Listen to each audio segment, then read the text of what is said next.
Hi friends, welcome back to my channel Mani's Time. Friends, 30 days diet vlogல டே 22 பார்க்குறோம். செவ்வாய்க்கிழமைக்கு எடுத்த video. காலையில் weight check பண்ணி பார்த்தேன், 77 கிலோ இருந்தது. 200 கிராம் குறைஞ்சி தான் இருக்குது. எனக்கு ரொம்ப ஹாப்பி. 100 200 குறைஞ்சாலும் மனசுக்கு ரொம்ப திருப்தியாக தான் இருக்குது. திரும்பவும் இப்போது வெயிட் லாஸ் ஸ்டார்ட் ஆகிருக்கு. எத்தனை வாட்டி செக் பண்ணாலும் அதே வெயிட் தான். டெய்லி 2 வாட்டினாச்சும் செக் பண்ணி பார்த்துட்டு தான் அடுத்த வேலைக்கே போவேன். அதே மாதிரி தான் இன்றைக்கும் செக் பண்ணி பார்த்தாச்சு. 77 தான் காமிக்குது. இது கொண்டு வரவங்கள நமக்கு பட்ட பாடு பெரும்பாடாக இருக்குது ஃப்ரெண்ட்ஸ். காலையில் பிரேக்ஃபாஸ்ட்டுக்கு பார்த்திங்கன்னா கோதுமை ரவை உப்புமா, அதுக்கப்புறம் வேர்க்கடலை சட்னி வச்சு சாப்பிட்டாச்சு. ஃபஸ்ட்டெல்லாம் இந்த உப்புமா பிடிக்கவே பிடிக்காது. கோதுமை ரவை உப்புமாலே பிடிக்காது. அந்த ஒயிட்டு உப்புமா தான் சக்கரை வச்சு சாப்பிட்றதுக்கு செம்மையாக இருக்கும். இதை அதிகமாக விரும்பவே மாட்டேன். இப்போ இந்த கோதுமை ரவை உப்புமாவோட சட்னி வச்சு சாப்பிட்டு பழகியாச்சு. செம்ம டேஸ்ட்டாக இருக்குது.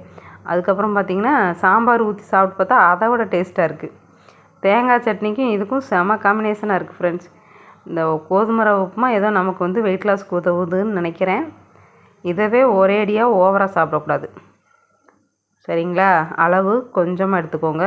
நிறையா சாப்பிட்டாலும் அது நமக்கு வெயிட் லாஸும் ஆகாது.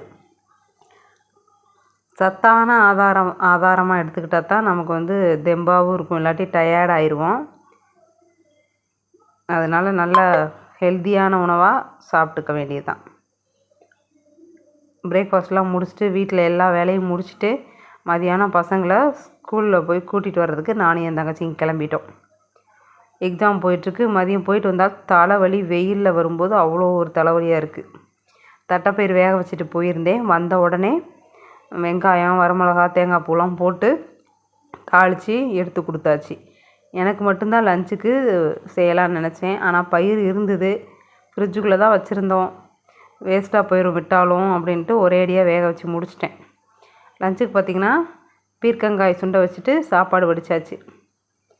அதுக்கப்புறம் இந்த தட்டைப்பயிறு வந்தோன்னே போட்டு கொடுத்துட்டே கை கால் மூஞ்சி கழுவுனோன்னே கொஞ்சம் சாப்பிட்டு கொஞ்சம் நேரம் விளாண்டுட்டு அதுக்கப்புறம் தான் லஞ்ச் சாப்பிட்டாங்க. எனக்கு மிஞ்சினது இவ்வளோ தான். எங்கள் தங்கச்சி வீட்டுக்கு போட்டு கொடுத்துட்டு பசங்களுக்கும் அத்தைக்கெல்லாம் போட்டு கொடுத்துட்டு நானும் போட்டுட்டு தங்கச்சி வீட்டுக்கு வந்துட்டேன். சோத்தை போடுவேன், தூக்கிட்டு ஓடியாந்துருவேன்.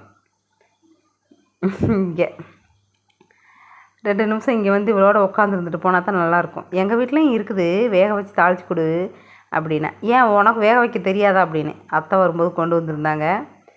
அதை சொன்னேன். பயிர் வச்சா எதுவாக இருந்தாலும் எங்கள் அத்தை எங்கள் வீட்டுக்கு இங்கே கொண்டு வந்துடுவாங்க. அப்படி இல்லைன்னா வீட்டில் அங்கே வச்சுருப்பாங்க, போனால் யூஸ் பண்ணிக்குவோம். செம டேஸ்ட்டாக இருந்து தேங்காய் பூ போட்டு தாளித்தது சாப்பிடவும். நல்லா எல்லோரும் ஹாப்பியாக சாப்பிட்டாச்சு. ஒவ்வொரு நேரம் என் தங்கச்சி என்னை திட்டினானா என் தங்கச்சி பொண்ணு சொல்லுவாள், அம்மா விடுமா, பெரியம்மா தான் நமக்கு எல்லாம் செஞ்சு கொடுக்குதுல அப்படின்பா. ஒவ்வொரு நேரம் நான் போய் கையில் அவளை தொட்டாலே விடமாட்டாள், அடிக்க ஓடியாந்துருவாள். லஞ்செல்லாம் சாப்பிட்டு முடிச்சுட்டு கொஞ்சம் நேரம் தங்கச்சி தூங்கி எழுந்திரிச்சதுக்கப்புறம் தங்கச்சி வீட்டுக்கு வாய்ஸ் ஓவர் கொடுக்கலான்னு ஜூஸ் கொண்டு வந்து கொடுத்தா, கிரேப்ஸ் ஜூஸு. அதையும் குடிச்சிட்டு தொண்டை கரன்னு இருந்தது. சர்க்கரை போட்டுதாக்கா இருக்குது அப்படின்ட்டு கொஞ்சம் சர்க்கரையோடு ஜூஸ் கொண்டு வந்து கொடுத்தா. சரி பரவாயில்லன்னு வாங்கி குடிச்சிட்டேன். நமக்கு தான் சளி பிடிக்கிற மாதிரி இருக்கே, கம்முன்னு வாயை வச்சுட்டு இருக்கலாம்ன்றதெல்லாம் கிடையாது. ஜூஸையும் வாங்கி குடிச்சிட்டேன். வாயும் அடங்கவும் மாட்டேங்குது. செத்த நேரம் படுத்து தூங்கிட்டேன். எங்கள் அத்தை மாவரைக்க கிளம்பிட்டாங்க. கொஞ்சம் உளுந்து எச்சா தான் ஊற வச்சுருந்தேன், அதை போட்டு அரைச்சாங்க உலருக்கு. நல்லா பொதுன்னு உளுந்து ரொம்ப ஆகி வந்திருக்கு. அப்புறம் சொன்னாங்க. அதுக்கப்புறம் நான் கொஞ்சம் எடுத்துகிட்டு இந்த மாதிரி உளுந்து பால் வச்சுக்கிறேன் அத்தை அப்படின்னு சொன்னேன். அப்புறம் நான் உளுந்து பால் வச்சுட்டு இங்கிட்டு வந்துட்டேன். பொங்கி போயிடுச்சு. அப்புறம் அதை சிம்மில் வச்சு விட்டுருந்துருக்காங்க. இதில் தேங்காய் பூ போட்டுட்டு வெல்லம் சீவி போடணும். செம்ம டேஸ்ட்டாக இருந்தது. ஆனால் கொஞ்சம் சக்கரை அதிகமாக இருந்ததுன்னு சொன்னாங்க. இனிப்பு அதிகமாக இருந்ததுன்னு எங்கள் வீட்டுக்கார் சொன்னார். எங்களுக்கெல்லாம் நல்லா இருந்தது, நாங்களாம் சக்கரை தின்னிங்க. ஆனால் ரொம்ப நல்லது. ஒரு டம்ளர் என் பொண்ணை குடிக்க வைக்கங்களோ எனக்கு போதும்னு ஆயிடுச்சு. எங்கள் மாமியார் பேசிட்டு கிடந்தாங்க, இதை விட உனக்கு இன்னும் என்னென்ன மெகா பண்ணணும் அப்படின்னு. நல்லா சாப்பிட்டு தெம்பாக இருக்கிறத விட்டு போட்டு இப்படி பெனாத்திட்டு அலையிறேன்னு அவங்களுக்கே டென்ஷன் ஆயிடுச்சு. பொறுமையாக இருக்கிறவங்களுக்கே டென்ஷன் ஆயிடுச்சு. அப்புறம் நானும் குடிச்சிட்டேன். எல்லாம் டீ குடிக்கிற நேரத்துக்கு இந்த உளுந்த பால் குடித்தாச்சு. இதை குடிக்க வச்சு டியூஷனில் கொண்டு போய் விட்டுட்டு வரணும். குடின்னு கண்ணு முன்னாடியே நின்றுட்டே இருக்கிறதா இருக்குது. நமக்கெல்லாம் சாப்பிட எதுவும் கிடைக்கல. நம்ம அம்மா அப்பாவுக்கு கிடைச்சத சாப்பிடாம இருந்திருப்பாங்க. இதுங்களுக்கு கிடைக்கிறது பிடிக்க மாட்டேங்குது. என்ன பண்ணுறது ஒன்றும் தெரியல. இது ஏதோ ஒரு வாசகம் படித்தேன், நல்லா இருந்தது. எதுவும் கிடைக்காத நம் பெற்றோர்கள், கிடைச்சதை சாப்பிட்ட நாம், எது கிடைச்சாலும் பிடிக்காத நம்ம பசங்க அப்படின்னு சொல்லி வாக்கியம் இருந்தது. எனக்கே ஃபீலிங் ஆயிடுச்சு அதை படிக்கும். அதுதான் இப்போ ஞாபகம் வந்துருச்சு, உங்கள் கூட சொல்கிறேன். டியூஷன்ல எல்லாம் கொண்டு போய் விட்டுட்டு வந்து நான் வந்து பார்த்திங்கன்னா வாக்கிங் போயிட்டேன். வாக்கிங் வந்து ஒரு 5000 ஸ்டெப் நடந்திருப்பேன், அவ்வளோதான். அதுக்கப்புறம் எழுந்திரிச்சு வீட்டுக்கு போயிட்டேன். அதாவது உட்காந்து தான் நடந்தேன். நான் மட்டும்தான் வந்தேன். இன்றைக்கி தங்கச்சி வரலை. எக்ஸாம் போகிறதுனால தியாவுக்கு சொல்லிக் கொடுக்கணும். அதனால அவள் வரல. அவள் வீட்டில் இருந்துக்கிட்டா. நானும் கூப்பிடலை.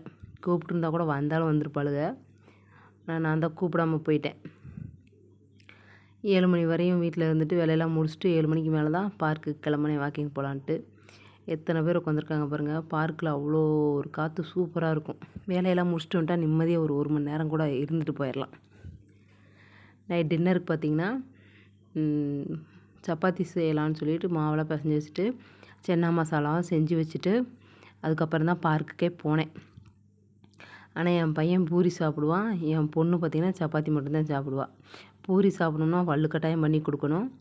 என் பையன் சப்பாத்தியே வேணாம் அப்படின்ட்டுருவான். பூரி தான் கேட்பான். 2 பேரும் மாற்றி மாற்றி ஆளுக்கு ஒரு இதாக செய்யணும். அவளுக்கு தோசைனா தோசை தான். ஆனால் என் பையன் எது கொடுத்தாலும் சாப்பிட்டுக்குவான். ஆனால் அந்த பூரி மட்டும் பூரி தான் வேணும்னு அடம்பிடிப்பான். எல்லாத்துக்கும் போட்டு கொடுத்துட்டு நானும் என்னோடய டின்னர் எடுத்துக்கிட்டேன். சின்னதாக ஒரு பூரி, சென்னா மசாலா, 2 பச்சை பயிறு தோசை. செம்ம ஃபில்லிங்காக இருந்தது. நல்லா சாப்பிட்டு முடிச்சிட்டேன். டயட்டில் வெயிட் லாஸ் பண்ணணும்னு நினச்சோம்னா நம்ம வந்து எண்ணெய் பலகாரமே சாப்பிடக்கூடாது. ஆனால் என்ன பண்ணுறது, ஆனால் பூரி கிரேவிங் விடலை. போனால் போகுது போ அப்படின்ட்டு ஒரு பூரி எடுத்து வச்சு சாப்பிட்டாச்சு. பூரி மட்டும் சாப்பிடாம இந்த பச்சை பயிறு தோசை மட்டும் கூட சாப்பிட்ருந்தா நல்லா வெயிட் லாஸ் ஆகிருக்கும். நமக்கு கொஞ்சம் கொஞ்சமாக குறைஞ்சா போதும். அவ்வளோ ஒன்றும் கட்டுப்படுத்தி வெயிட் லாஸ் பண்ண தேவையில்லை. ஆனால் வெயிட் லாஸ் பண்ணி தான் ஆகணும். இருந்தாலும் வாயை கட்டாமல் சாப்பிட்டு வெயிட் லாஸ் பண்ணணும். அந்த மாதிரி தான் ஏனோ தானோன்னு தான் வெயிட் லாஸ் பண்ணுவேன், அது வேறு விஷயம். இந்த மாதிரி ஆசைப்பட்டதை சாப்பிட்டே நம்ம வெயிட் லாஸ் பண்ணலான்ட்டு ஒரு பூரி எடுத்து வச்சு சாப்பிட்டேன். இதுதான் என்னோடய நைட் டின்னர். இப்படி தான் போச்சு டயட் விலாகு. இந்த வெயிட் பார்த்திங்கன்னா புதன்கிழமை அன்னைக்கு செக் பண்ணது. செம ஹாப்பி ஃப்ரெண்ட்ஸ். 76,600 கிராம் இருக்குது. செக் பண்ணி பார்த்துட்டேன் 2 வாட்டி. இப்படி தான் நேற்று, அதாவது செவ்வாய்க்கிழமை டயட் விலாக் போச்சு. உங்களுக்கு பிடிச்சிருந்துன்னா சப்ஸ்கிரைப் பண்ணிவிட்டு சப்போர்ட் பண்ணுங்கள். சப்போர்ட் பண்ணுற எல்லாருக்குமே ரொம்ப நன்றி. தொடர்ந்து சப்போர்ட் பண்ணுங்கள். இது வந்து walking step. Bye friends. Thanks for வாட்சிங். நன்றி.